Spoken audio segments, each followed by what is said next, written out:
Hey YouTube, welcome back to the Sacred Life channel with Maria. I hope all of you are having an absolutely wonderful week so far. I recently read a book about Buddhism and it absolutely changed my life for the best. It's the only book I've ever read about it and it impressed me so much that I actually decided to adopt a Buddhist lifestyle.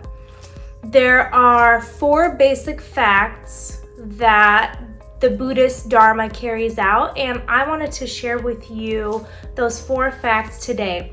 These facts will help you end your karmic cycle of suffering and unleash your infinite potential.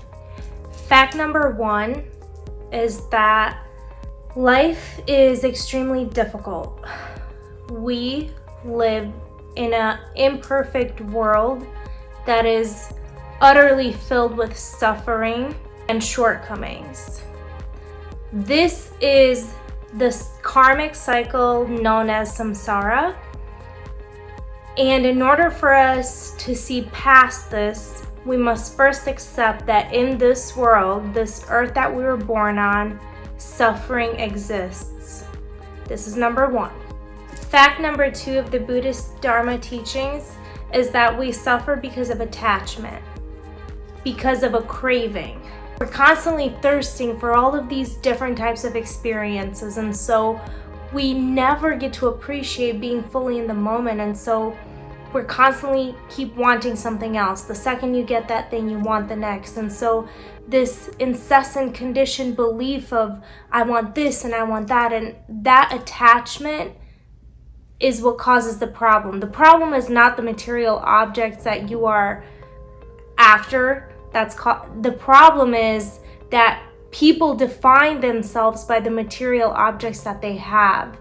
That emotional attachment to material objects and people and places is what causes so much suffering, and that's why a huge part of Buddhism is letting go.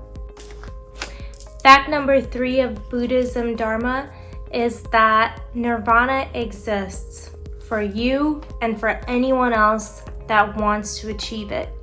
The definition of Nirvana is extinction and complete annihilation of thirst and want. In the book, it talks about a fire that is born within each one of us.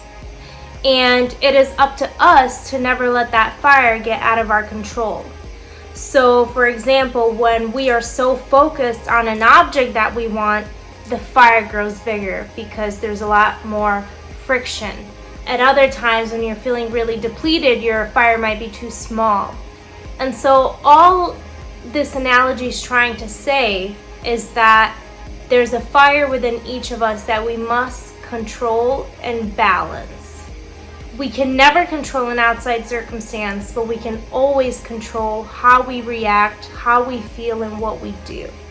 Fearing desirelessness is a key to running away from happiness.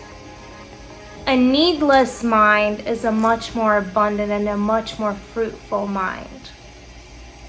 Which brings me to fact number 4. The 4th and final noble truth is that there is an effective, proven path to nirvana, which leads us all away from dissatisfaction and suffering and onto the road of liberation. And it's truly the only way to set yourself and your mind free to become who you were always meant to become. This is all I have for you guys today. I really hope that these steps will help you on your path to enlightenment in some small way. I appreciate you taking the time to watch this all the way to the end with me. Take care.